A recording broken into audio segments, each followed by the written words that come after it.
Bonjour à tous, aujourd'hui on va décortiquer ensemble le programme politique proposé pour la ville de Mamoudzou. On va se concentrer sur des axes qui sont vraiment clés, la jeunesse, la santé et l'environnement, tels qu'ils sont présentés par l'une des candidates. Voilà la grande question, n'est-ce pas? C'est la question de fond derrière toute stratégie pour une ville.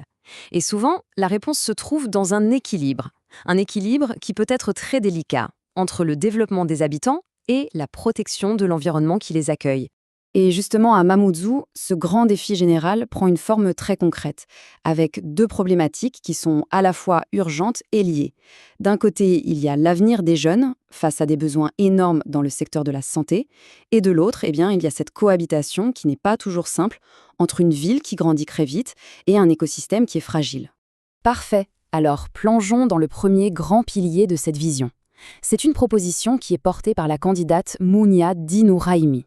Son but, construire une véritable passerelle entre les jeunes de Mamoudzou et les carrières dans le domaine de la santé. Ce qui est vraiment intéressant dans ce qu'elle dit, c'est cette approche en 3 temps. D'abord, inspirer, ensuite accompagner, et enfin, soutenir jusqu'au bout. L'idée, ce n'est pas seulement de montrer une direction, mais c'est vraiment de s'assurer que les obstacles très pratiques, comme le manque d'informations ou les soucis financiers, soient levés. D'accord, mais comment on passe de l'objectif à la réalité? Eh bien, le plan s'articule autour de ce parcours santé. Première étape, la sensibilisation très tôt, directement dans les écoles. Deuxième étape, l'orientation, avec un guichet unique pour rendre plus clair des parcours d'études qui semblent souvent très complexes. Et enfin, un point qui me semble crucial, c'est ce système de mentorat qui crée un lien humain, un vrai soutien tout au long du cursus. Et ça ne s'arrête pas là. Ce parcours, ce n'est pas juste une question d'orientation, le projet prévoit tout un écosystème pour soutenir les étudiants, des partenariats solides avec les autorités de santé, une aide financière concrète pour acheter les livres, le matériel et même une aide pour pouvoir se déplacer. Il est aussi question de mettre en avant ceux qui ont réussi pour créer des modèles tout en restant très honnête sur le fait que ces métiers, ils sont exigeants. Allez, on passe maintenant au deuxième pilier. On déplace notre attention de l'humain vers l'environnement.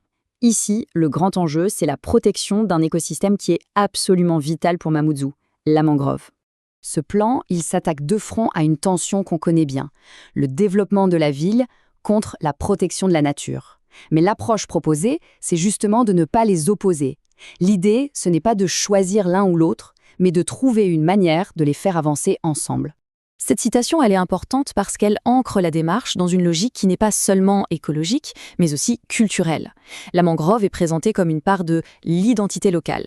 L'objectif est donc de la valoriser intelligemment, ce qui suggère une approche qui mélange la protection et l'intégration à la vie de la cité. Et pour que tout ça devienne concret, le plan Mangrove propose des actions très précises. On y trouve le renforcement de la lutte contre les dégradations et des programmes actifs pour replanter et restaurer. Et puis, comme pour le volet jeunesse, on retrouve un gros accent mis sur la sensibilisation dès le plus jeune âge. La collaboration entre tous les acteurs, que ce soit l'État, les associations ou les entreprises, est présentée comme la clé du succès. Alors, on a vu ces deux grands projets, un tourné vers la jeunesse, l'autre vers l'environnement. Mais comment est-ce qu'ils s'intègrent dans une vision plus large pour la ville? Quel est le lien entre les deux? Le mot qui fait le lien entre toutes ces propositions, c'est la résilience.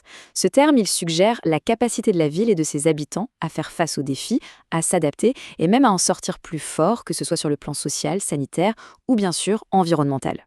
Et cette phrase, qu'on retrouve dans les documents, elle résume bien la philosophie affichée. L'accent est vraiment mis sur la mise en œuvre, sur des résultats qu'on peut voir et toucher, plutôt que sur de simples déclarations.